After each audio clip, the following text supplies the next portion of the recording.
11ನೇ ಪ್ರಶ್ನೆ.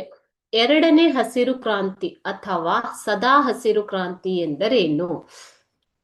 ಕೃಷಿಯಲ್ಲಿ ಎಲ್ಲ ರೀತಿಯ ಪರಿಸರ ಸ್ನೇಹಿ ಅಂತಂದ್ರೆ ಆರ್ಗ್ಯಾನಿಕ್ ಅಂತ ಕರಿತೀವಿ. ಇವಾಗ ಪರಿಸರ ಸ್ನೇಹಿ ತಂತ್ರಗಳನ್ನು ಬಳಸುವ ಮೂಲಕ, ಯಾವುದೇ ರಾಸಾಯನಿಕಗಳನ್ನು ಬಳಸದೆ ಪರಿಸರ ಸ್ನೇಹಿ ತಂತ್ರಗಳನ್ನು ಬಳಸುವ ಮೂಲಕ ಕೃಷಿ ಉತ್ಪನ್ನಗಳನ್ನು ದ್ವಿಗುಣಗೊಳಿಸಲು ಪ್ರಯತ್ನಿಸುತ್ತಿರುವುದನ್ನ ಎರಡನೇ ಹಸಿರು ಕ್ರಾಂತಿ ಅಥವಾ ಸದಾ ಹಸಿರು ಕ್ರಾಂತಿ ಎಂದು ಕರೆಯುತ್ತಾರೆ. ಹಸಿರು ಕ್ರಾಂತಿಯಲ್ಲಿ ಏನ್ ಮಾಡಿದ್ರು? ರಾಸಾಯನಿಕ ಗೊಬ್ಬರಗಳು, ಕ್ರಿಮಿನಾಶಕಗಳು ಮತ್ತು ನೀರಾವರಿಯ ಉಪಯೋಗದಿಂದ ಇಳುವರಿಯನ್ನ ಹೆಚ್ಚಿಸಲು ಪ್ರಯತ್ನ ಪಡಲಾಯಿತು.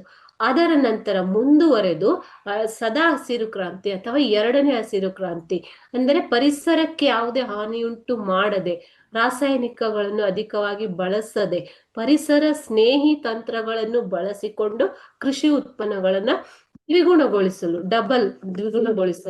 ಪ್ರಯತ್ನಿಸಲಾಯಿತು. ಇದನ್ನೇ ಎರಡನೇ ಹಸಿರು ಕ್ರಾಂತಿ ಅಥವಾ ಸದಾ ಹಸಿರು ಕ್ರಾಂತಿ ಎಂದು ಕರೆಯುತ್ತಾರೆ.